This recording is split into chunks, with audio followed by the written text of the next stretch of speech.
지금 프랑스 언론계가 발칵 뒤집혔습니다. 파리에서 활동 중인 한 여성 칼럼니스트가 생방송 도중 한국과 중국의 여성 안전을 비교한 자신의 경험을 폭로해버린 건데요. 그녀가 말한 내용은 예상보다 훨씬 직접적이고 충격적이었습니다. 방송 직후 중국 측에 강한 반발이 쏟아졌고 프랑스 언론사 내부는 물론 유럽 각국 미디어들까지 술렁이고 있습니다. 기자는 객관적이어야 한다는 원칙을 깬 그녀의 발언은 과연 어떤 내용이었을까요? 그리고 그녀가 끝내 방송에서 꺼내든 한국에 대한 진심은 무엇이었을까요? 그럼 지금부터 그 진실을 들려드리겠습니다. 안녕하세요. 저는 엘로디 블랑이라고 해요. 프랑스 파리에서 활동하는 34살의 프리랜서 여행 칼럼니스트입니다. 사람들은 저를 냉정한 관찰자라 부르곤 했어요. 어떤 낯선 도시든 감정은 배제한 채 있는 그대로를 기록하려 노력해왔거든요. 제 원칙은 늘 같았습니다. 객관성은 기자의 기본이다. 그렇기 때문에 이번 아시아 여성 여행자의 안전 실태 취재도 처음엔 단순한 비교로 끝날 거라 생각했어요. 그런데요, 생각보다 제 마음이 쉽게 흔들리더라고요. 제가 직접 경험한 어떤 순간들은 숫자나 통계로는 도저히 설명되지 않았습니다. 그 이야기를 지금부터 들려드릴게요. 솔직히 말씀드리면 처음엔 그냥 여행이었어요. 정확히 말하면 취재를 가장한 여행이었죠. 여성 혼자 떠나는 아시아 여행의 안전 실태를 주제로 글을 써달라는 의뢰가 들어왔을 땐 조금 망설이긴 했지만 결국 제가 손을 들었어요.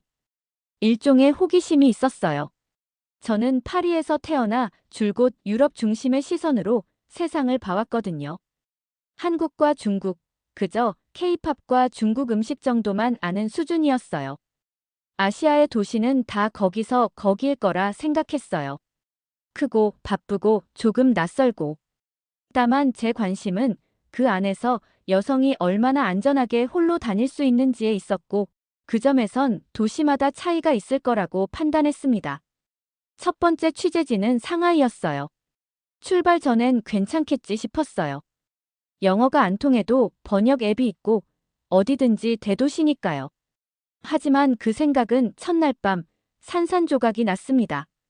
도착한 날은 비행으로 지친 몸을 이끌고 일단 호텔에 체크인했어요. 숙소는 시내 중심가에 위치한 네임드 브랜드였고 겉보기엔 깔끔하고 안전해 보였어요. 낮엔 대로변을 따라 슬슬 걸으며 도시 분위기를 살폈고요. 관광객도 많고 뭐 큰 차이는 못 느꼈어요. 그날 밤이었어요. 일부러 늦은 시간 혼자 외출해보기로 했습니다. 제 실험은 간단했어요.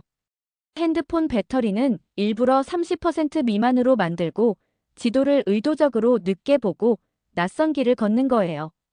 무작정 길을 묻는 척하면서 사람들의 반응을 관찰하는 거죠. 호텔에서 약 2km 떨어진 지역에 작은 식당을 미리 정해뒀고 거기까지 걸어가 보기로 했어요. 밝은 거리였고 사람도 많았기 때문에 처음엔 그리 무섭지 않았습니다. 하지만 낯선 공간에서 혼자라는 사실은 생각보다 더 불안감을 주었어요. 예상대로 배터리는 급속히 닳았고 골목 하나를 잘못 들어섰을 때 순간 당황했어요. 주변을 두리번거리다가 한 중년 남성에게 다가가 조심스레 영어로 길을 물었어요. 그는 제 말을 듣자마자 손을 내저으며 뒤돌아갔습니다. 표정에 불쾌함이 묻어 있었어요. 두 번째로 만난 젊은 여성은 아예 눈을 마주치지도 않았어요. 고개를 푹 숙인 채 걸음을 재촉했어요. 세 번째, 네 번째, 다섯 번째 사람까지도 반응은 비슷했어요. 저를 본 순간 모른 척하거나 피하려 했습니다. 그 짧은 시간 동안 나는 여기서 환영받지 못하는 존재구나라는 기분이 확 밀려왔어요.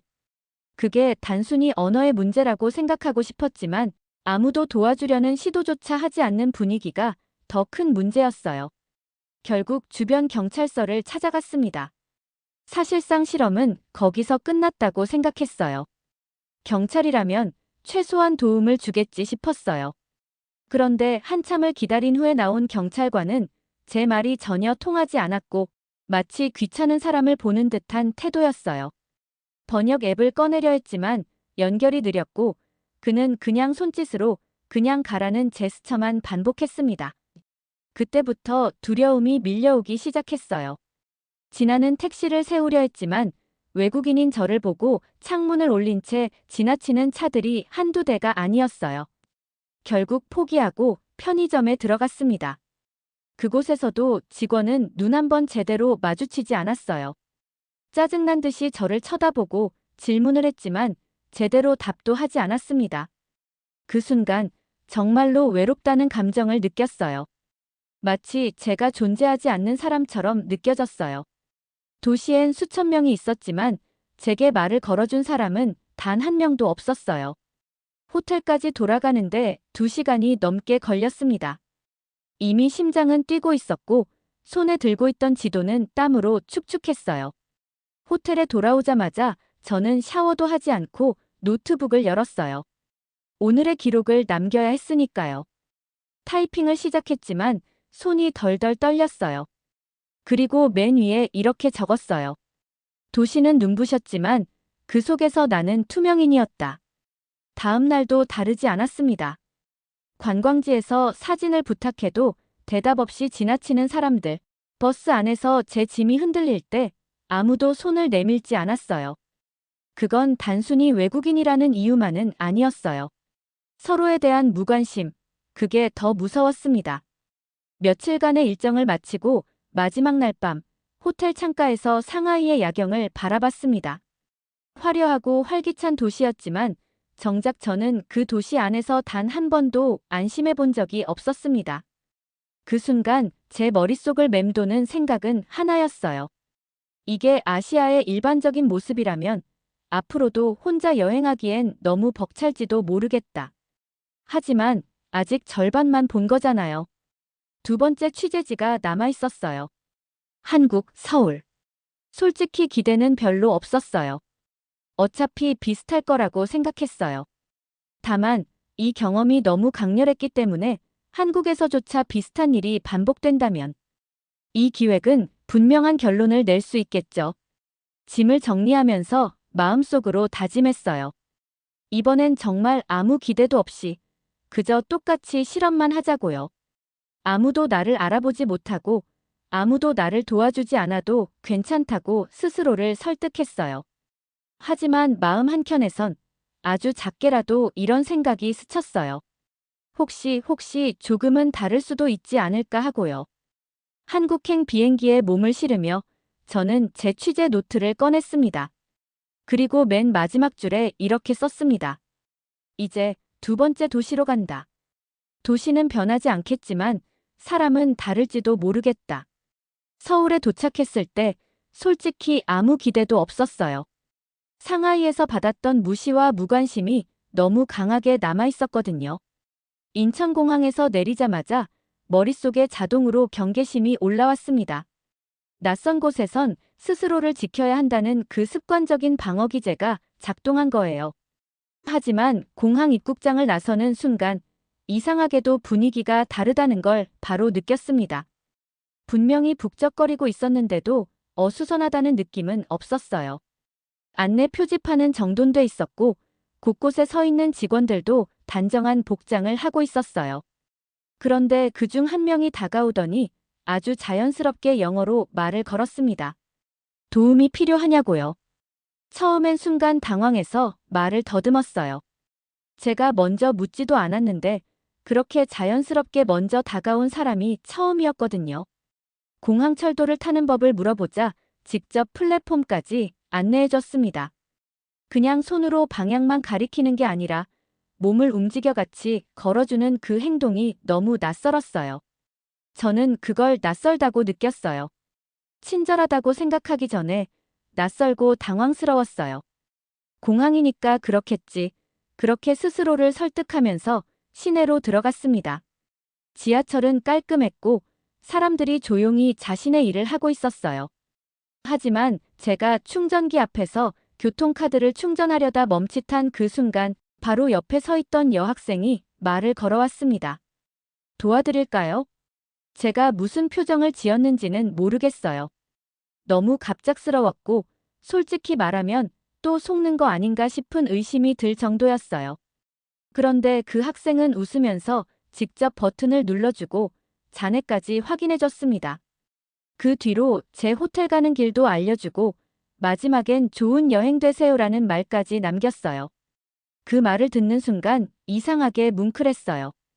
여행객으로서가 아니라 사람으로서 누군가에게 따뜻한 말을 듣는 게 오랜만이었거든요. 버스에 올라타고 창밖을 보는데 가슴이 이상하게 먹먹했어요. 너무 당연한 친절에 제가 놀라고 있다는 사실이 이상했습니다. 호텔에 도착했을 땐 거의 저녁이었어요. 프런트 직원이 제 여권을 확인하고는 유창한 영어로 응대해줬어요. 체크인은 빠르고 매끄러웠고 그 과정에서도 미소를 잃지 않았습니다. 방으로 올라가면서 저는 자꾸 상하이에서의 기억과 비교하게 되었어요. 비슷한 가격대의 호텔인데도 이렇게까지 다르다는 게 도무지 이해가 되지 않았습니다. 저녁 식사를 위해 나선 서울의 거리는 조용하면서도 생기가 있었어요. 거리마다 조명이 깔끔하게 설치돼 있었고 전반적으로 도시가 잘 관리되고 있다는 인상을 받았습니다. 가까운 식당으로 들어갔을 때 영어 메뉴판이 있었던 것도 놀라웠지만 직원이 다가와 어떤 메뉴가 인기가 좋은지, 어떻게 먹으면 되는지까지 설명해주는 모습에 또 한 번 놀랐어요. 사실 상하이에선 식당에서조차 눈치를 줬어요. 외국인 혼자 온 게 불편한 눈치였고 영어로 말하려 하자 손을 내저었거든요. 그런데 서울에선 직원이 제 입장을 먼저 이해하려는 노력이 느껴졌습니다. 식사가 끝나고 나올 때까지도 불편함 없이 식사를 마칠 수 있었어요. 그날 밤 저는 작은 실험을 하나 더 진행해 보기로 했습니다. 일부러 호텔 근처의 낯선 골목으로 들어가서 길을 잃은 외국인처럼 행동해 보기로 했어요. 지도를 보며 일부러 당황한 표정을 짓고 방향을 잘 모르는 듯 서성였어요. 그리고 그 실험은 곧 현실이 되었어요. 어떤 커플이 지나가다가 멈춰서더니 괜찮냐고 물었어요.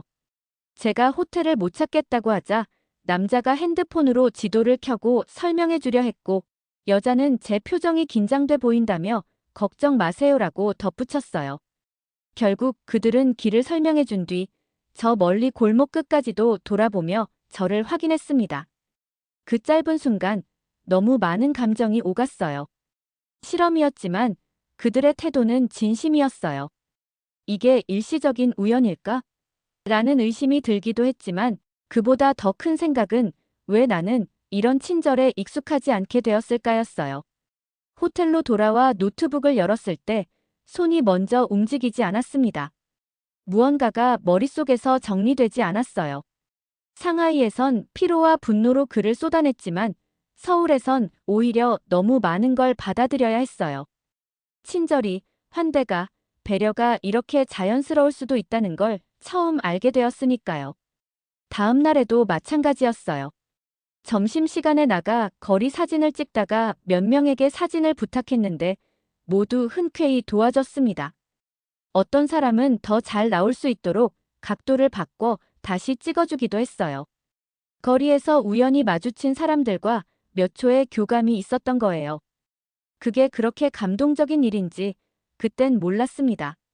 서울에서의 이틀째 밤, 저는 두 번째 실험을 계획했어요.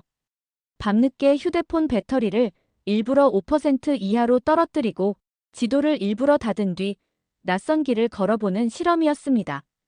누가 먼저 다가오는지, 도움을 청하면 어떤 반응을 보이는지를 보고 싶었어요. 결론부터 말하면 저는 실험을 오래 지속하지 못했어요. 그 골목에 들어선 지 10분도 되지 않아 한 중년 여성이 다가와 물었습니다. 길을 잃었냐고요. 제가 호텔을 찾는 중이라고 하자 그녀는 손짓으로 편의점으로 가자고 했습니다. 그리고 편의점 직원에게 상황을 설명하고 직원은 충전기를 꺼내주며 걱정 마세요. 여기서 충전하시고 택시도 불러드릴게요라고 말해줬습니다. 그 순간 저는 정말 울 뻔했어요. 그건 친절 이상의 뭔가였어요. 시스템처럼 매끄럽고 사람처럼 따뜻했어요. 단 한 번의 실험에서 제가 필요한 모든 걸 경험한 셈이었습니다. 호텔로 돌아오면서 생각했어요. 이 도시는 왜 이렇게 다르지? 그리고 처음으로 제 안에서 질문 하나가 생겼어요. 혹시 내가 가진 기준이 틀렸던 건 아닐까 하고요. 그날 밤 노트북을 열고 조용히 이렇게 적었어요. 다들 왜 이렇게 잘 웃지? 나는 왜 그 웃음에 당황하고 있지? 서울에서의 사흘째 아침이었어요. 창밖을 보니 가을비가 조용히 내리고 있었습니다. 전날 밤까지 이어졌던 따뜻한 경험이 머릿속에서 계속 맴돌았고 마음 한켠이 묘하게 간질거렸어요. 오늘은 본격적으로 공공서비스 시설들을 둘러볼 계획이었어요. 시청, 도서관, 그리고 보건소까지 포함된 일정이었습니다. 프런트 데스크에서 우산을 빌려달라고 부탁하려던 순간 직원이 먼저 말을 걸었어요. 우산 없으시죠? 잠시만 기다리라며 로비 구석에서 호텔 로고가 박힌 접이식 우산을 건네주었습니다. 사소한 일이지만 저는 그 친절에 또 한 번 놀랐어요. 상하이에서라면 우산을 빌릴 수 있다는 생각조차 못했을 겁니다. 서울시청에 도착했을 땐 외국인 안내센터라는 표지가 눈에 띄었어요. 거기에선 영어는 물론 중국어, 일본어, 베트남어 등 여러 언어를 구사하는 직원들이 근무 중이었고 저는 그중 한 명에게 다가가 오늘의 목적을 설명했습니다. 서울에서 여성 혼자 여행하는 외국인으로서 이용 가능한 안전 서비스가 어떤 게 있는지 알고 싶다고 했습니다. 직원은 안내책자 한 권을 꺼내주었고 그 안에는 외국인을 위한 긴급 연락망, 여성 안심 귀가 서비스, 그리고 위급 상황용 앱까지 다양한 정보가 정리되어 있었어요. 종이만 주는 게 아니라 실제로 제 스마트폰에 앱을 직접 설치해 주었고 사용 방법까지 차근차근 설명해 주었습니다. 단순히 서비스가 있다는 것보다 그것을 이해시키려는 태도가 더 깊게 다가왔어요. 시청을 나와 도보로 15분 정도 떨어진 시립 도서관으로 향했습니다. 비가 더 굵어졌지만 이상하게 발걸음은 가벼웠어요. 도서관 입구에 들어서자마자 외국인 전용 데스크라는 팻말이 눈에 띄었고 안내 직원이 다가와 웃으며 인사를 건넸습니다. 여기서도 영어가 통했습니다. 제게 외국인 전용 열람 공간과 다국어 도서 구역이 따로 마련되어 있다는 걸 설명해 주었습니다. 그때 한 대학생 자원봉사자가 제게 다가와 도서관 투어를 원하느냐고 물었어요. 저는 고개를 끄덕였고 그 학생은 저를 따라 도서관 구석구석을 돌며 하나하나 설명해 줬습니다. 여성 독자 전용 공간이 따로 마련되어 있었고 조용하고 따뜻한 조명이 켜진 독서실 안에는 혼자 있는 이들이 꽤 있었어요. 거긴 정말 편안한 분위기였어요. 도서관을 둘러보는 중에 저는 그 학생에게 물었어요. 왜 한국 사람들은 낯선 외국인에게 이렇게까지 친절하냐고요. 그는 잠시 멈췄다가 이렇게 말했습니다. 어렸을 때부터 그런 말을 듣고 자랐어요. 길 잃은 사람이나 도움이 필요한 사람을 그냥 지나치면 안 된다고요. 그 말이 어찌나 단단하게 들렸는지 가슴속에 쿵 하고 박혔습니다. 그 학생은 제게 한국의 정의라는 개념에 대해 간단히 설명해 줬어요. 논리보다는 마음으로 먼저 반응하는 문화라고요. 저는 그 이야기를 듣는 순간 상하이에서 혼자 헤매던 제 모습이 떠올랐습니다. 그 도시에서도 제게 필요한 건 설명이 아니라 마음이었던 거예요. 도서관을 나와 근처 보건소를 찾아갔어요. 공공의료 시스템이 외국인에게 어떻게 적용되는지 확인하고 싶었거든요. 입구에 들어서자 직원이 다가왔고 제가 외국인이라고 말하자 바로 통역 지원 가능한 부서로 안내해 주었습니다. 국제진료 데스크라는 공간이 있었고 그곳엔 영어를 구사하는 간호사가 상주하고 있었어요. 저는 가벼운 건강 상담을 요청했고 간호사는 제 질문에 친절하게 답하며 실제 진료 가능 여부, 통역 지원 범위 등을 설명해 줬습니다. 그녀는 이렇게 말했어요. 응급 상황이 발생해도 언어 때문에 지연되지 않도록 서울 주요 병원은 24시간 통역 시스템을 운영합니다. 이 말을 들으면서 생각했어요. 누군가가 저를 위해 이미 준비해 놓은 구조가 존재한다는 것, 그 자체가 얼마나 든든하고 안심되는 일인지요. 보건소를 나와 근처 카페에 들렀습니다. 따뜻한 차 한 잔을 주문하고 자리에 앉아 취재 노트를 펼쳤어요. 거긴 조용했고 창밖으로 가을비가 조용히 내리고 있었어요. 노트 위에는 이미 수많은 문장이 적혀 있었지만 오늘 경험한 내용은 뭔가 달랐어요. 단순한 정보가 아니었거든요. 사람들의 태도, 표정, 말투, 손짓 하나하나가 더 오래 기억에 남았어요. 지금까지의 취재 노트는 객관적인 사실을 나열하는 데에 집중했지만 오늘은 그렇지 않았습니다. 이상하게 손끝에서 멈칫거리는 순간들이 많았어요. 감정이 자꾸 묻어나와서 문장이 쉽게 이어지지 않았어요. 솔직히 말씀드리면 저는 처음부터 이 비교 취재를 중립적으로 할 생각이었어요. 어느 한 나라에 치우치지 않고 균형을 맞춘 관찰자처럼 행동하려 했습니다. 하지만 서울에서의 하루하루는 제 그 원칙을 흔들어 놓고 있었어요. 중립이라는 게 정말 감정을 배제한 상태로 가능한 걸까? 그런 질문이 자꾸 떠올랐습니다. 길을 걷다 보면 누군가 저를 바라보고 웃으며 지나가는 일이 많았어요. 그건 단순한 미소가 아니라 당신을 신경 쓰고 있어요라는 메시지로 느껴졌습니다. 이상하게도 저는 그 낯선 배려에 점점 기대고 있었어요. 저는 그날 밤 취재 노트의 한 페이지에 이런 문장을 썼어요.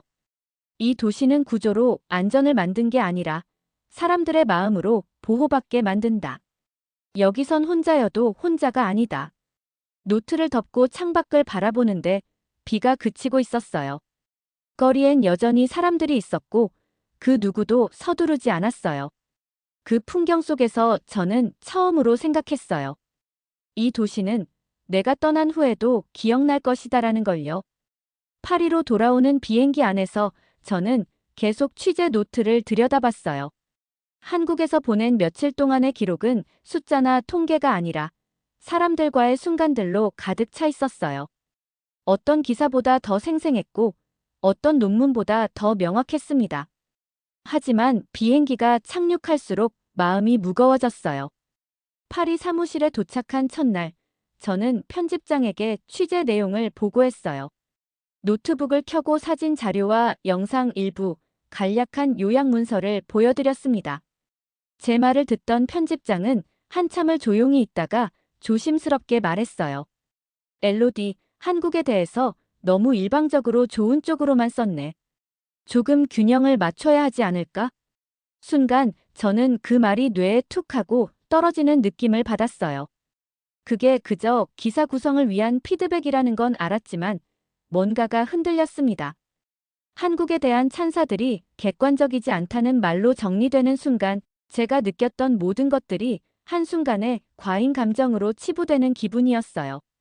그날 밤 집으로 돌아가는 길, 지하철 안에서 저는 마음속으로 끊임없이 질문을 던졌어요.